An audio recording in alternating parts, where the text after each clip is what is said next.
Hello students, welcome back to your favourite channel. So students, आज आम देखा plus two एम आइल ओडियार आपर जो गोटे पर्टिकुलर इंपोर्टेंट टॉपिक थाए सब वर्ष पिला इंपोर्टेंट थाए एंड सब वर्ष पिला या नहीं बहुत टेंशन था कि सर्जनात्मक रचना कौन, सर्जनात्मक रचना आम केमी लिखू एंड सर्जनात्मक रचना कौन पड़ो कहीं किसी भी तो पकई दे पारे तो आम केमी हैंडल करूँ, सर्जनात्मक रचना लिखा जाए केमी, तार शैली कौन, तार नियम कौन, एमती बहुत सारा अच्छे आप मन डाउट।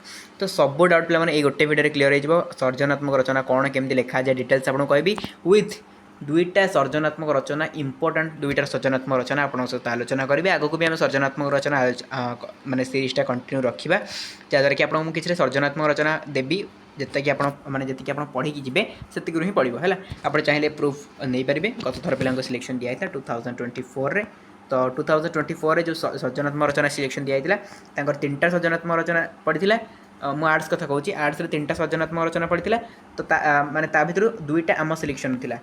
कमर्स कथा कहबी कमर्स तीन टा सर्जनात्मक रचना पड़ी ता भर गोटे आम सिलेक्शन थिला। सर्जनात्मक रचना तीन टा पड़ो बट गोटे ही करने पड़ो आपको, ठीक अच्छे।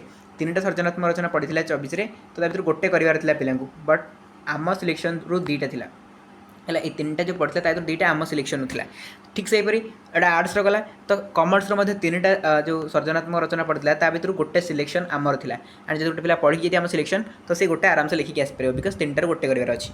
देन साइंस कथा कहा साइंस से भाव में गोटे ना दुईटा एमती बाजी ठीक से मन नहीं बट बाजी आप देखिपारे आंसर की वीडियो जाए देखिपारे जोटा कि 2024 अपलोड होता आंसर की वीडियो प्ले लिस्ट अच्छे प्लस टू एम आइल ओडिया प्ले लिस्ट को जी पाइबे तो से देखिए आपको जो भी मैंने सिलेक्शन दिया सिलेक्शन प्ले लिस्ट भी अच्छी आप चेक करेंगे जहाँ भी सिलेक्शन दिया सर्जनात्मक रचना तादर पड़ी पिला सर्जनात्मक रचना पिला बढ़िया से लिखिक आसते तो आरथर 5 मार्क था बट ए वर्ष आप 4 मार्क अच्छी, ठीक अच्छे 4 मार्क अच्छी बट से लिखा पड़ो सेमती ना कि 4 मार्क आप कम लिखले आप अधिक मार्क मिल ना 4 मार्क भी से लिखा पड़ो खाली 5 मार्क को 4 मार्क कर देती ओके।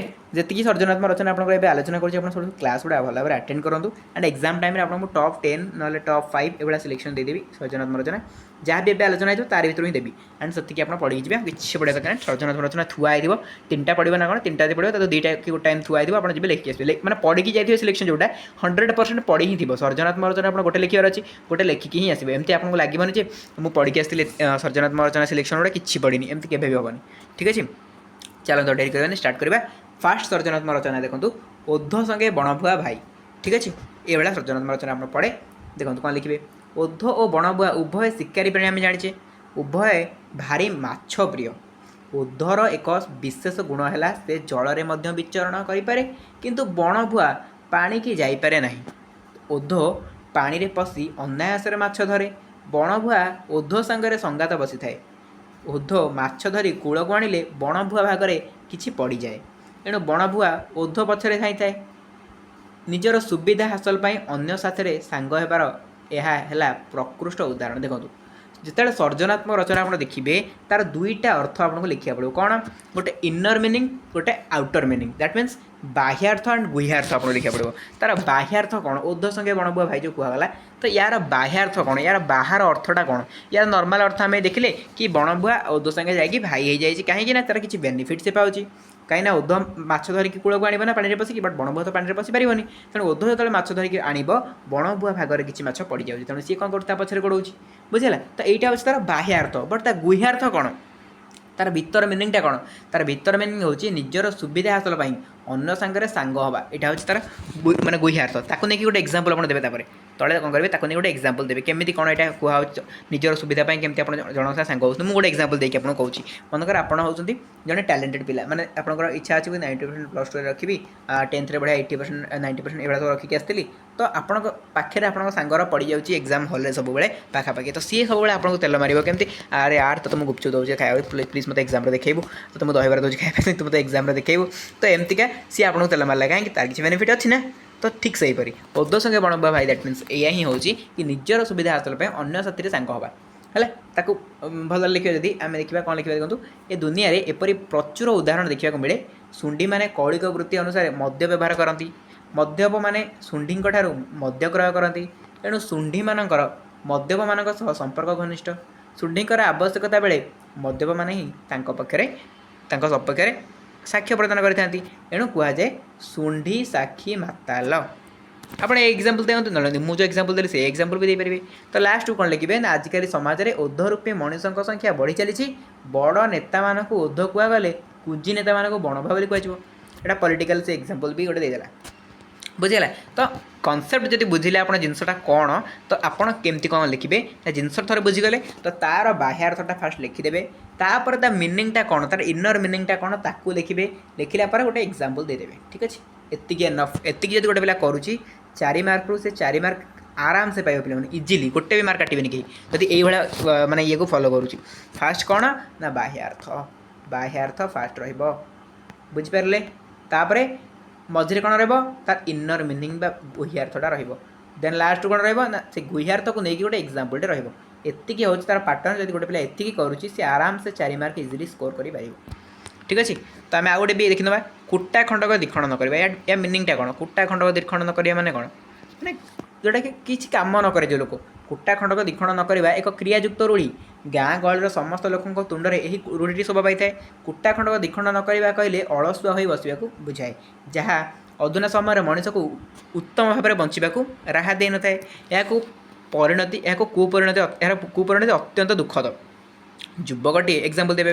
ଯୁବକଟିଏ ଯଦି ହାତକୁ ଦୁଇ ହାତ ହେବା ପରେ ବି ଯଦି ହାତ ଗୋଡ଼ ବାନ୍ଧି ବସି ରହେ କୁଟା ଖଣ୍ଡକ ଦ୍ୱିଖଣ୍ଡ ନ କରେ ତାହେଲେ ଏହାର ପରିଣତି ଖୁବ୍ ଭୟଙ୍କର ହେବ।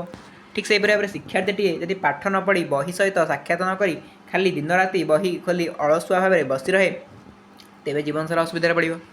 ସେହିପରି ଭାବରେ ଏକ ଗଳ୍ପର ଉଦାହରଣ ନିଆଯାଇପାରେ। ଯେମିତିକି କାର୍ତ୍ତିକ ବାବୁଙ୍କର ଗୋଟେ ମାତ୍ର ପୁଅଟି ଅଳସୁଆ ଓ ନିର୍କର୍ମା ଖାଲି ଘରେ ବସି ଖାଇ ହସଖୁସିରେ ଦିନ କଟାଏ। କୁଟା ଖଣ୍ଡକ ଦ୍ୱିଖଣ୍ଡ ବି କରେ ନାହିଁ। ଗୋଟିଏ ପୁଅ ବୋଲି ବାପା ମା ତାକୁ ଗେହ୍ଲାରେ ବଢ଼ାଇଥାନ୍ତି। ପୁଅ ବଡ଼ ହେଲା ପରେ କିଛି ଚାକିରି ବାକିରି କଲା ନାହିଁ। ଘର ଚଳିବ କିପରି? କାର୍ତ୍ତିକ ବାବୁ ସାମାନ୍ୟ ପିଅନ ଚାକିରିଟିଏ କରିଥିଲେ। ଦରମା ପଇସାରେ ଯେନତେନ ପ୍ରକାରଣ ଘର ଚଳି ଯାଉଥିଲା। କାର୍ତ୍ତିକ ବାବୁ ଅବସର ନେଲା ପରେ ଘରର ଖର୍ଚ୍ଚ ଦରଦାମ ବଢ଼ିଗଲା। ଘର ବା କିପରି ଚଳିବ? ପୁଅର କାର୍ଯ୍ୟ ଦେଖି ବାପା ମା ଚିନ୍ତିତ ହୋଇପଡ଼ିଲେ। ଦିନକୁ ଦିନ ତାଙ୍କର ଚିନ୍ତା ବଢ଼ିଗଲା। ଚିନ୍ତା ବଢ଼ିଯିବାରୁ ସେମାନଙ୍କୁ ବିଭିନ୍ନ ରୋଗ ଗ୍ରାସ କଲା। ପଇସା ପତ୍ରର ଅଭାବ ରହିଲା। ତ ଏମିତି ସବୁ ରହିଲା। ତାପରେ ଆପଣ ଦେଖନ୍ତୁ ସେ ଏକ୍ଜାମ୍ପଲ୍ ଦେଲା ଲାଷ୍ଟକୁ କ'ଣ ନା ବାପା ପରିଶ୍ରମ କରି ଯେଉଁ ସୁନ୍ଦର ଘର ଖଣ୍ଡିକ କରିଥିଲେ ପୁଅ କୁଟା ଖଣ୍ଡକ ଦ୍ୱିଖଣ୍ଡ ନ କରି ଘରଟି ଉଜୁଡ଼ି ଗଲା। କୁଟା ଖଣ୍ଡକ ଦ୍ୱିଖଣ୍ଡ ନ କରିବାରୁ ଘରଟି ଉଜୁଡ଼ି ଗଲା। ମୁଁ କହୁନି ଆପଣ ଏଡ଼େ ବଡ଼ ଏକ୍ଜାମ୍ପଲ୍ ଦିଅନ୍ତୁ। ଏଇଟା ଗୋଟେ ଗପ ଲେଖିଦେଲେ ଏତେ ବଡ଼ ଗପ ଲେଖିବା ଦରକାର ନାହିଁ। ଆପଣଙ୍କୁ ଟାଇମ୍ ହେବନି କାରଣ 4 ମାର୍କ ପାଇଁ ଆପଣ ଏତେ ବଡ଼ ଗପ ଲେଖିବେ। ଆପଣ ଏଠି କ'ଣ କରିବେ କୁଟା ଖଣ୍ଡକ ଦ୍ୱିଖଣ୍ଡ କରିବା ନ କରିବାର ମିନିଂଟା ଆପଣ ଲେଖିବେ ବାହ୍ୟାର୍ଥ ଯେ କୁଟା ଖଣ୍ଡକ ପଡ଼ିଛି ତାକୁ ଯଦି ଜଣେ ଦ୍ୱିଖଣ୍ଡ ନ କରୁଛି ୟା ମିନ୍ସ ହେଉଛି ଜଣେ ଅଳସୁଆ ହୋଇ ବସି ରହିବା। ତ ୟାର ଏମିତି ବାହ୍ୟାର୍ଥ ସେମିତି କିଛି ରହିବନି। ଆପଣ ୟାକୁ ନେଇ କୌଣସି ଏକ୍ଜାମ୍ପଲ୍ ବି ଦେଇପାରିବେ। ମଝିଆ ଏକ୍ଜାମ୍ପଲ୍ ଦେବେ ହେଲା। କୁଟା ଖଣ୍ଡକ ଦ୍ୱିଖଣ୍ଡ ନ କରିବାର ଅର୍ଥ ଫାଷ୍ଟ ଲିଖିଦେବେ ଯେ କୌଣସି କାମ ନ କରିକି ବସି ରହିବା ହେଲା। ତାପରେ ଏକ୍ଜାମ୍ପଲ୍ ଦେଇଦେବେ କି ବିଭିନ୍ନ ପ୍ରକାର ଏକ୍ଜାମ୍ପଲ୍ ଯେଉଁ ଏଠି ଦେଲା ଯୁବକଟିଏ କେମିତି ହାତକୁ ଦିଆ ହେଲା ପରେ କେମିତି କାମ ଧନ୍ଦା କରୁନି। ଶିକ୍ଷାର୍ଥୀଟିଏ କେମିତି ବହି ନ ପଢ଼ିକି ତାର ଖରାପ ପରିଣତି ଭୋଗୁଛି। ଏଇଭଳିଆ ଜିନିଷ ଲେଖିଦେବେ। ଏକ୍ଜାମ୍ପଲ୍ ଦେଇଦେଲେ ସରିଲା। କୁଟା ଖଣ୍ଡ ଦ୍ୱିଖଣ୍ଡ କରିବା ହେଇଗଲା। ତ ଇଏ ହେଉଛି ପିଲାମାନେ ସର୍ଜନାତ୍ମକ ରଚନା। କିଛି ବଡ଼ କଥା ନୁହେଁ। ଏଇଟା ଆପଣ ଖାଲି ଟିକେ ପ୍ରାକ୍ଟିସ୍ କରିବା ଦରକାର, ଟିକେ ପଢ଼ିବା ଦରକାର। ଟିକେ ପଢ଼ିଦେଲେ ଆପଣ ଆରାମସେ ଲିଖିଦେବେ। ଯେତିକି ସର୍ଜନାତ୍ମକ ରଚନା ମୁଁ ଆଲୋଚନା କରୁଛି ୟାର PDF ଟେଲିଗ୍ରାମରେ ପ୍ରୋଭାଇଡ଼ କରିଦେବି। ଆଉ ଗତ ବର୍ଷ ପିଲାଙ୍କୁ ବି କିଛିଟା PDF ଦିଆହେଇଥିଲା। ଆପଣ ଚାହିଁଲେ ଟେଲିଗ୍ରାମର ଫାଇଲ୍ ସେକ୍ସନକୁ ଯାଇକି ସର୍ଜନାତ୍ମକ ରଚନା ସର୍ଚ୍ଚ କଲେ ପାଇଯିବେ। ସେଗୁଡ଼ା ବି ପଢ଼ାପଢ଼ି କରନ୍ତୁ। ଏଗୁଡ଼ା ବି ପଢ଼ାପଢ଼ି କରନ୍ତୁ। ଦେଖିବେ କିଛି ନାହିଁ। ଏକ୍ଜାମ୍ ଟାଇମ୍ରେ 10ଟା ଖଣ୍ଡେ ଦେଇଦେବି ହେଲା। 10ଟା ଦେଇଦେବି। 10ଟା ଭିତରେ ଆପଣଙ୍କର 3ଟା ପଢ଼ିଥିବ। 3ଟା ଭିତରେ ଗୋଟେ ଲେଖିକି ଆସିବାର ଅଛି। ଠିକ୍ ଅଛି। ତ ପିଲାମାନେ ଆଜିର କ୍ଲାସ୍ ନିହାତି ଭାବରେ ଆପଣଙ୍କୁ ଭଲ ଲାଗିଥିବ। ଆଉ ବୁଝିବାକୁ କିଛି ପାଇଥିବେ, ଜାଣିବାକୁ କିଛି ପାଇଥିବେ। ତ ଯଦି ଜାଣିବାକୁ ବୁଝିବାକୁ ପାଇଲେ ଦେନ୍ ବହୁତ ବଡ଼ କଥା। ଆଜିର କ୍ଲାସ୍କୁ ଏଟେଣ୍ଡ କରିବା ପିଲାମାନେ। ଦେଖା ହେବ ଆପଣମାନଙ୍କ ସହିତ ଗୋଟେ ନେକ୍ସଟ ଆଣ୍ଡ ଫ୍ରେଶ୍ କ୍ଲାସ୍ରେ। Till then tata, love you all.